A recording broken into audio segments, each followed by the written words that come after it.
let's talk a bit about a deconditioning process and what does this actually mean. So when people first enter human design, we give them strategy and authority. We give them these concepts that were developed later down the road. They were not in the original revelation. They were not given by the voice. And so we give them these words, we give them these strategies, and we say you need to follow your authority that is placed in this particular center. And so you're expecting, say, a sacral generator to hear their sacral, to start listening to their sacral when they have never paid attention to it before. And from that moment that they learn that they have a sacral authority, you start measuring. And then you measure 7 years. And now you can go out and tell people, you've been experimenting for 7 years and now you know it all. And now you can teach and now you can do whatever you want with it. This doesn't make any sense. And that is because deconditioning is the first thing. Deconditioning. And what does that mean? It starts in the environment. This is why we don't need awareness before the Saturn return. It's not necessary. This is our childhood. We're still very young. We're immature. Make mistakes. Experiment. Do whatever you want at that time. If you want to get to awareness, to transcendence, whatever your goal is, after your Saturn return, environment becomes very important. It's important for your maturation process. Environment is the actual line of geometry. This is where you can see it easiest. This is the famous no choice.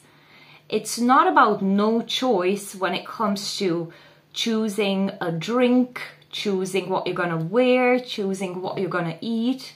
This is not important. No choice is about a line of geometry. It's a fixed path that you can't escape, that you believe you're escaping, but you're not. It's following you. It will always be following you. So I'll give you an example, a very simple one. Say you're in a relationship and your partner and you are in a lot of conflict. You're arguing the whole time. It feels very negative. It feels very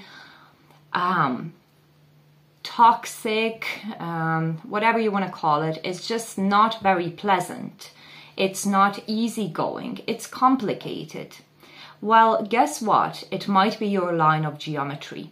You break up with this partner, you think you have a choice, you break up, you enter a new relationship, and you're facing the same issues. So much conflict, and all you want is avoid that conflict. So you break up, you get into the third relationship, and again, the same thing.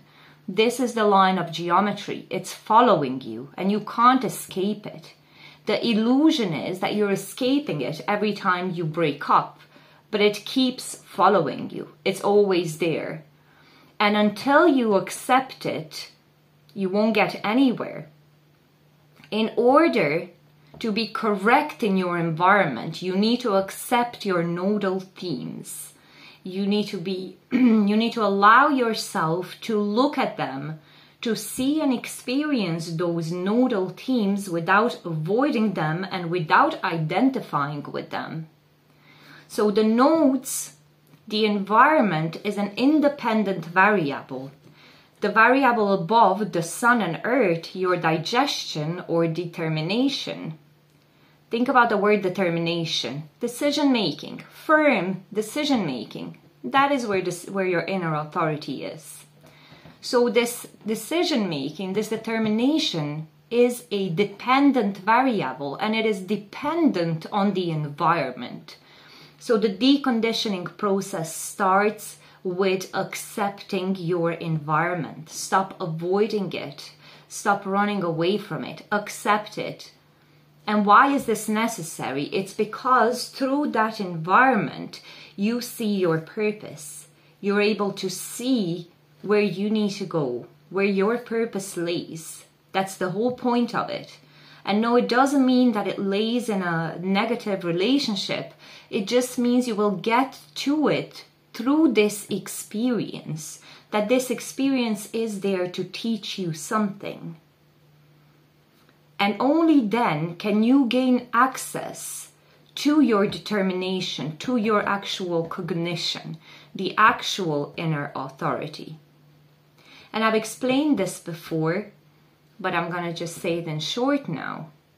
I do not believe that the inner authority is just placed in a random center, in the strongest center.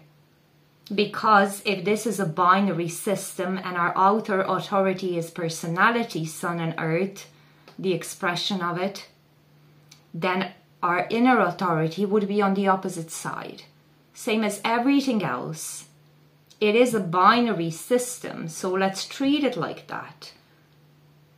We don't need this extra decor that makes things pretty and catchy and just able to identify with. This is not the truth.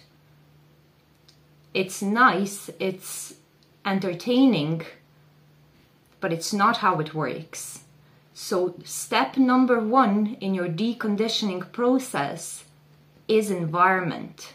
And it doesn't matter the color. It doesn't matter if you're sleeping in a cave, on a bunk bed, on a first floor, second floor. This is not going to get you to see your purpose. This is the exit frequency. It's not the inner frequency. So in order to gain access to that inner frequency, you really need to accept the nodal themes. And that is how it all begins.